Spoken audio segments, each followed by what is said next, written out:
Està vivint ara mateix a Catalunya. Resposta contundent. Aquesta és l'entrevista amb el president de l'Ecuador, Rafael Correa. Buenos días, presidente. Buenos días. Gracias por estar aquí als matins de TV3. La cumbre iberoamericana justo acabada, ¿de qué ha servido? ¿De qué sirven estas reuniones en las que periódicamente les vemos a todos los mandatarios? Bueno, primero muchas gracias por esta entrevista, un abrazo a Cataluña y a toda España, ¿no? En Cataluña hay muchos ecuatorianos residentes y muchas gracias también por el afecto con que los han recibido.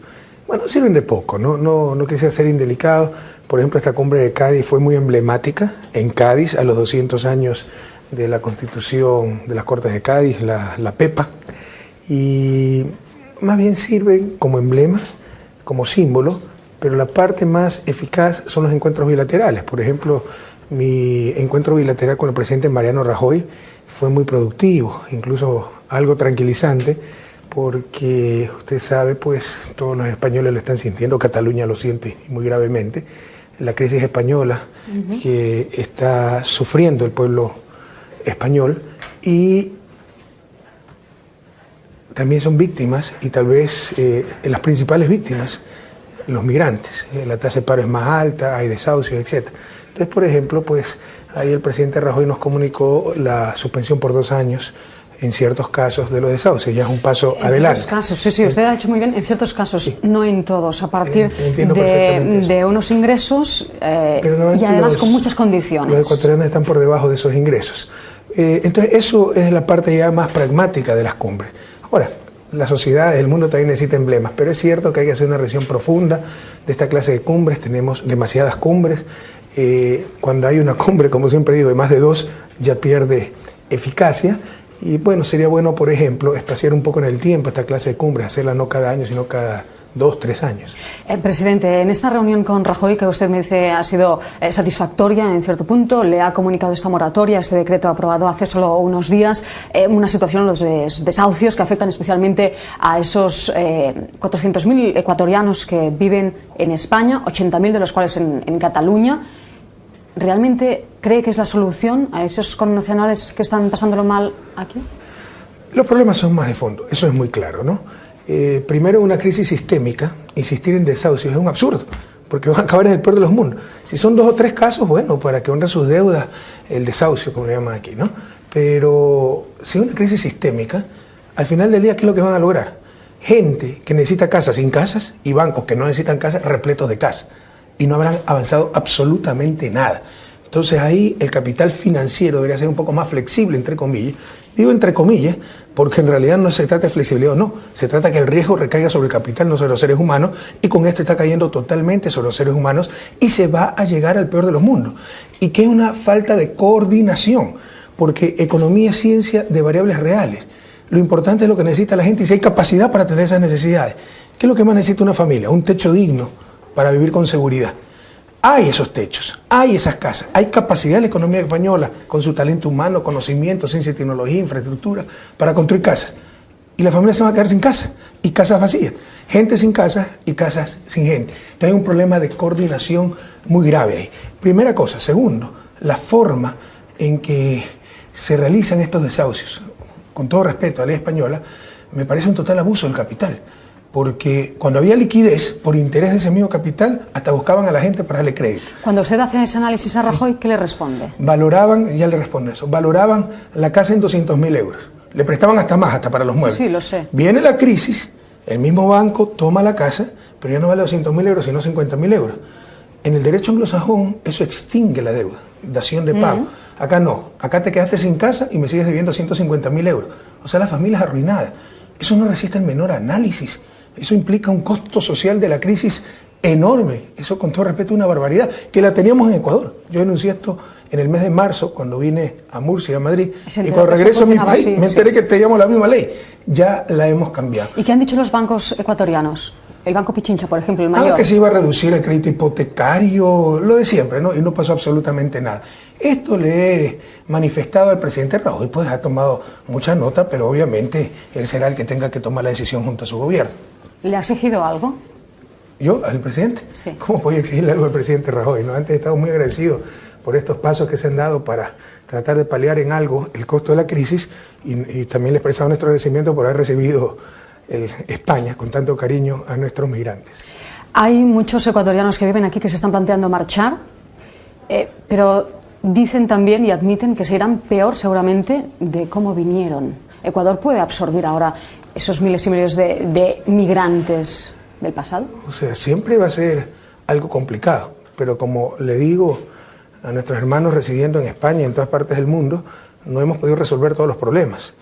Pero el país ha cambiado y fuertemente. Ya el país no lo manejan los banqueros, que fueron los que produjeron la migración, con la crisis del 99. ¿Quién lo maneja ahora? 16, el pueblo ecuatoriano, como debería ser una verdadera democracia. Sobre todas las cosas está el ser humano en Ecuador. La migración, Ecuador no era un país de gran emigración. La migración se produce en el año 1999, cuando quiebran 16 bancos, incautan los negocios, se le roban los depósitos a la gente, le impiden sacar su propia plata. Decrece 6% la economía, desempleo 14%, sin la migración ese desempleo hubiera llegado al 20% y salen 2 millones de personas en pocos años, en lo que fue una tragedia nacional, un verdadero drama humano.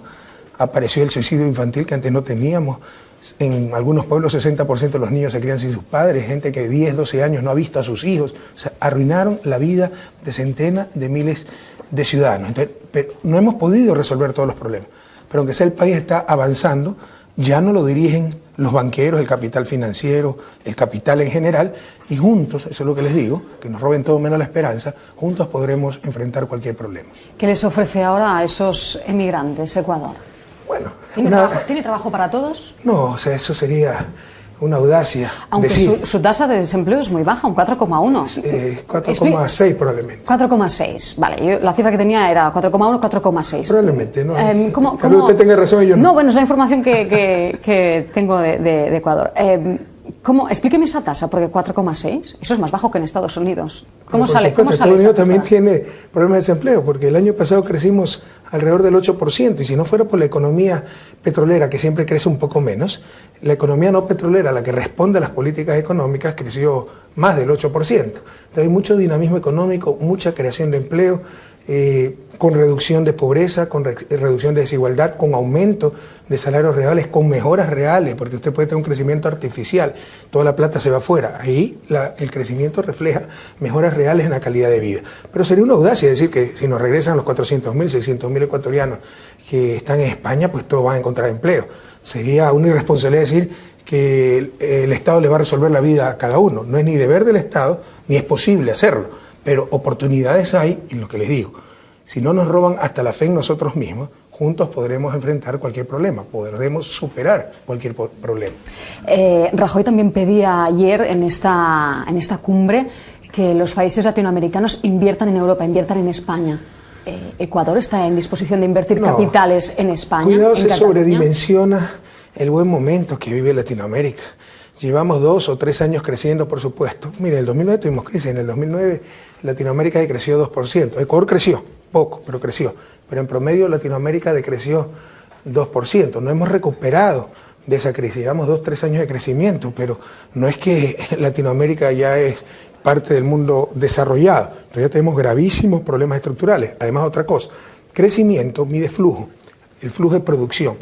Eso puede ser ahora crecer a tasas más altas que las que crece en España, en Europa.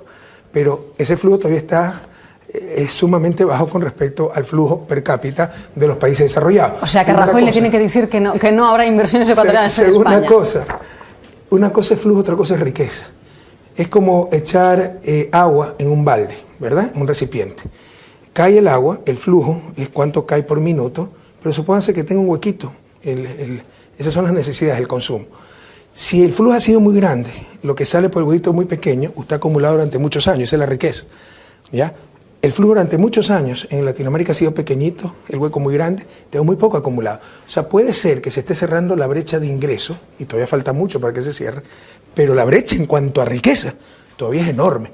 Entonces, Latinoamérica todavía no es una región que pudiera exportar capitales como algunos pretenden a otras partes del mundo, y con mayor dificultad incluso al mundo desarrollado. Podrá haber excepción, empresas brasileñas, etcétera, pero no a gran escala. ¿Eso cuándo podrá pasar, cree usted? Tendremos que seguir creciendo a grandes tasas durante muchos años.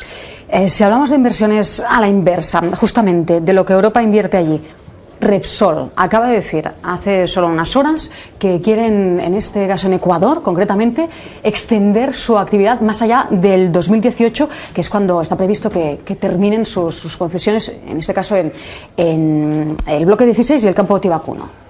¿Habrá posibilidades para ello? Sí, estamos iniciando la 11ª ronda petrolera para explorar todo el suroriente, aunque tenemos resistencia incluso para eso, para explorar, para saber qué es lo que tenemos y poder tomar decisiones informadas. ¿Hay seguridad jurídica para las empresas Pero en por Ecuador supuesto, y pregúntele qué empresa española pierde plata en Ecuador, por el contrario, tiene sus inversiones más rentables. Usted sabe justamente que Repsol YPF hace unos meses, con lo que pasó en Argentina, aquello abrió una Sí, pero yo definiría eso como allí. inseguridad jurídica, ¿no? Ahí habría que matizar algunos aspectos porque son sectores estratégicos, no es como venta de corbatas, es sector estratégico, energía, hidrocarburos, entonces deben responder también a una política nacional, no solamente a la lógica de rentabilidad privada. Pero en todo caso, las puertas están abiertas para esa inversión, nosotros tenemos contratos petroleros, esto es bueno remarcar, de prestación de servicios, es decir, pagamos el costo de extracción de cada barril más un margen de ganancia razonable y todo el resto queda en el país porque el petróleo es del pueblo ecuatoriano. Presidente, usted aprovecha su estancia en España para hacer encuentros con los ecuatorianos aquí, hace rendición de cuentas, dice usted, con ellos. Sí.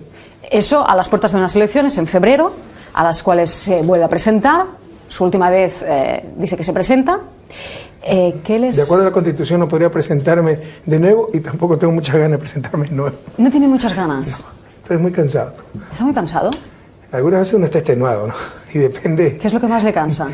Bueno, cosas como llegar hoy día a 1 o 2 de la mañana y dormir 3 o 4 horas, ¿no? Y eso hace 5 días que no tenemos una noche completa de sueño. Pero usted viene y podría no encontrarse, no hacer esos actos con los ecuatorianos que viven aquí, pero en cambio... pero eso sería traicionar nuestra misión, si ellos son los mandantes. Yo soy el mandatario, el que obedece, los que mandan son esos migrantes. ¿Viene a buscar votos?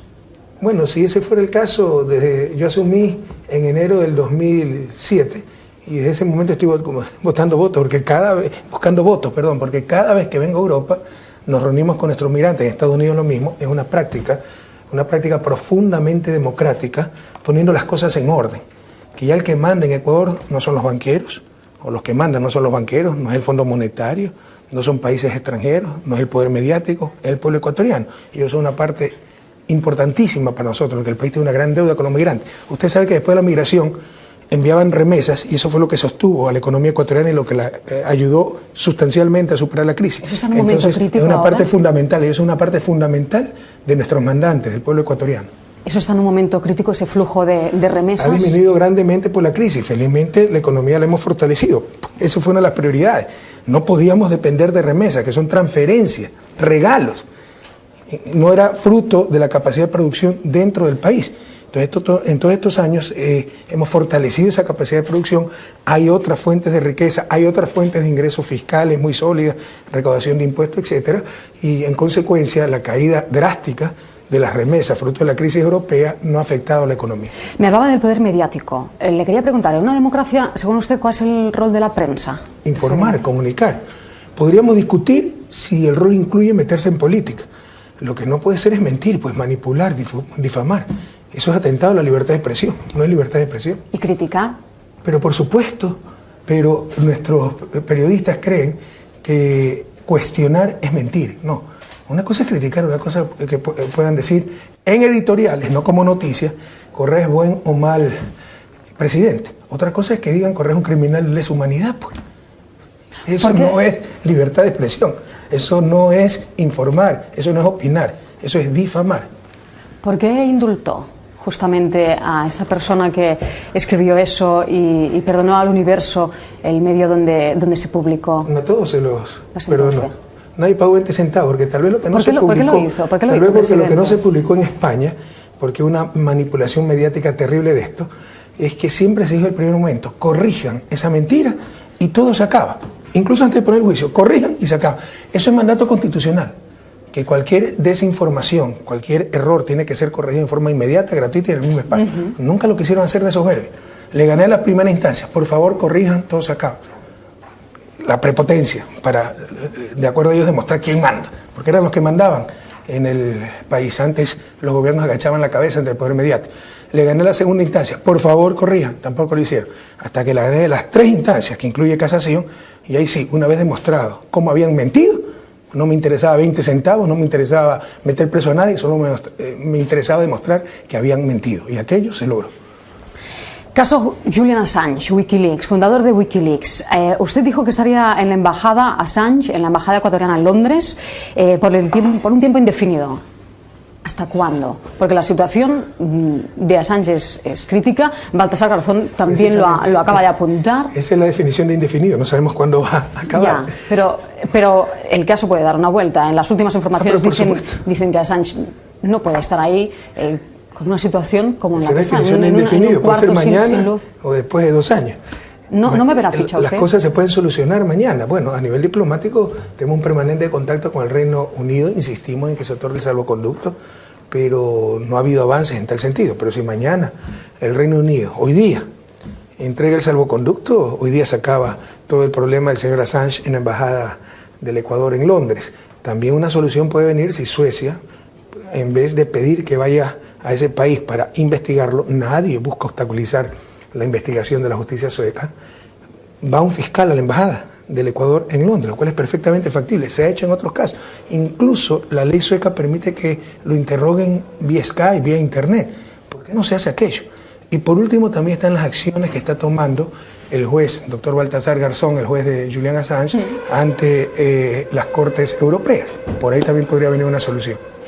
Si le pasa algo a Assange, está en la embajada ecuatoriana, ¿es su responsabilidad, presidente? Sí, está bajo la protección del Estado ecuatoriano, estamos extremando medidas, pero obviamente hay un riesgo si durante varios meses pasa confinado en un espacio muy pequeño sin poder hacer adecuado ejercicio, recibir sol, desde etc. junio. No solo en su salud física, sino en su salud psicológica. ¿Por qué mantiene este pulso? ¿Qué pulso? El de mantenerlo ahí. Porque en ejercicio de nuestra soberanía otorgamos asilo al señor Assange, está bajo la protección del Estado ecuatoriano.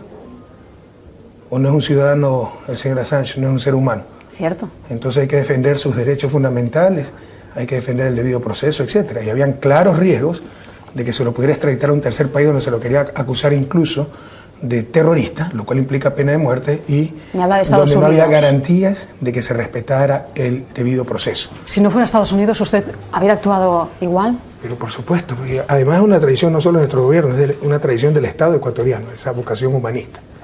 Presidente, para acabar, ¿sabe usted que en Cataluña ahora mismo estamos en pleno proceso soberanista? Hay un debate y una amplia mayoría, según las encuestas, los sondeos de catalanes, quieren que haya una consulta sobre la autodeterminación. Primero que haya la consulta. ¿Ecuador reconocería una Cataluña independiente? Mira, no quisiera inmiscuirme en asuntos internos de España, solo quisiera hacer una reflexión. En un contexto de crisis no es una buena idea hacer esa clase, tomar esa clase de decisiones, ¿no?, tan importantes, porque la gente está enervada, ¿no?, está indignada. Eso nos pasó un poco en Ecuador con la crisis, ¿no? En lugar de ver las causas de la crisis, por qué se había depreciado la moneda nacional, que era el sucre, ¿no? No se entendió que la depreciación del sucre fue efecto de la crisis, efecto de la injerencia política de los banqueros, efecto de un banco central que era sucursal de la banca, y llegamos a la brillante conclusión que el problema era tener moneda nacional, y se eliminó la moneda nacional. Y hoy tenemos, a diferencia de Europa, miren todos los problemas por tener una moneda común, pero es moneda común, política monetaria común. Nosotros tenemos una moneda extranjera, importamos una política monetaria de un país que probablemente no sabe ni dónde queda Ecuador. Entonces, no es un buen momento para tomar decisiones tan importantes en contexto de crisis. Entonces, ¿usted cree que no es el momento ni tan solo de consultar? Yo creo que no tiene el derecho y todo eso, ¿no? Yo creo que hay que estar atentos porque en un contexto de crisis, ¿no?, ante tanta frustración, tanta indignación, tantos problemas, no se tiene tal vez la serenidad suficiente para tomar esta clase de decisiones que serían históricas, ¿no? Presidente Rafael Correa, muchas gracias. Moltes gràcies, que vagi molt bé. No lo entendí, pero asumo que me despidió en catalán, así que muchísimas gracias. Gracias, sí.